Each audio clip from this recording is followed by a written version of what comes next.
നമ്മുടെയൊക്കെ ജീവിതത്തിൽ ഒരുപാട് പേരുണ്ടല്ലേ, സുഹൃത്തുക്കളായി, ബന്ധുക്കളായി, ജ്യേഷ്ഠാനുജന്മാരായിട്ട്, ഉമ്മയായി, ഉപ്പയായി, പെങ്ങന്മാരായി, ആങ്ങളമാരായി, ഭാര്യയായി, ഭർത്താവ്, അങ്ങനെ ഒരുപാട് പേര് നമ്മുടെ ജീവിതത്തിലൊക്കെ ഉണ്ടാവും, ഇനി ഉണ്ടാവാൻ പോകുന്നുണ്ടല്ലേ. അപ്പം ഇങ്ങനെയുള്ള പലരിൽ നിന്നും ചിലപ്പോഴെങ്കിലും നിങ്ങൾക്ക് മോശമായ അനുഭവങ്ങൾ ഉണ്ടായിട്ടുണ്ടാവാം അല്ലേ.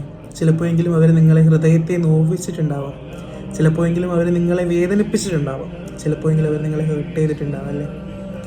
അങ്ങനെയുള്ള ആളുകളോടാണ്, വേദനിക്കപ്പെട്ട ആളുകളോടാണ് പറയാനുള്ളത്. നമുക്കറിയാം, ചുരുങ്ങിയ ദിവസത്തിനുള്ള റമദാനിങ് എത്താണ്. അപ്പോൾ ഈ റമദാന് മുമ്പ് നമ്മളെല്ലാവരും ചെയ്യുന്നൊരു കാര്യം എന്ന് പറയുന്നത് നമ്മളെ വേദനിപ്പിച്ചവർക്ക് പുറത്തു കൊടുക്കുന്നതാവട്ടെ അല്ലേ.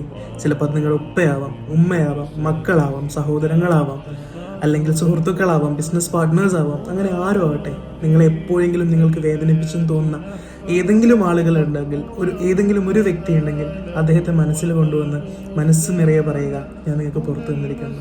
ഖുർആനില് സൂറത്തുൽ ഫുസ്സിലത്തിൽ 34-ാം അധ്യായം ഇങ്ങനെയാണ് പറയുന്നത്: നല്ലതും ചീത്തയും ഒരിക്കലും സമമാവുകയില്ല. ഏറ്റവും നല്ലതേതോ അതുകൊണ്ട് നീ തിന്മയെ പ്രതിരോധിക്കുക. അപ്പോൾ ഏതൊരുവനും നീയും തമ്മിൽ ശത്രുതയുണ്ടോ അവൻ നിന്റെ ഉറ്റ ബന്ധു എന്നാണ് മായിത്തീർന്നു. ഇതിലും വ്യക്തമായി അള്ളാഹ് നമുക്ക് വിവരിച്ചു തരാനില്ല. അപ്പോൾ നമ്മൾ അവരുടെ വാക്കുകൊണ്ടോ പ്രവൃത്തി കൊണ്ടോ, ഒരു നിമിഷത്തെ വാക്കുകൾ കൊണ്ടോ നമുക്ക് ഉണ്ടായ ആ ഒരു പ്രയാസം, ഒരു പക്ഷേ നമുക്ക് വാക്കുകൾക്ക് അതീതമാവാം ആ പ്രയാസം. പക്ഷേ പുറത്തു കൊടുക്കുന്നവനാണ് എപ്പോഴും വിജയം. പുറത്തു കൊടുക്കുന്നവൻ തന്നെയാണ് എപ്പോഴും വലിയവൻ. നീ അവൻ്റെ തിന്മയെ നിന്റെ നന്മയിലൂടെ പ്രതിരോധിക്കുക, അപ്പോഴാണ് നീ വിജയിക്കുന്നത് അല്ലേ. തെറ്റുപറ്റും, മനുഷ്യന്മാരാണ്, തെറ്റുപറ്റിയിട്ടുണ്ടാവാം. ആരെന്നില്ലാതെ നിങ്ങളോട് തെറ്റ് ചെയ്തിട്ടുണ്ടാവാം, മനുഷ്യന്മാരാണ്, തെറ്റുപറ്റും.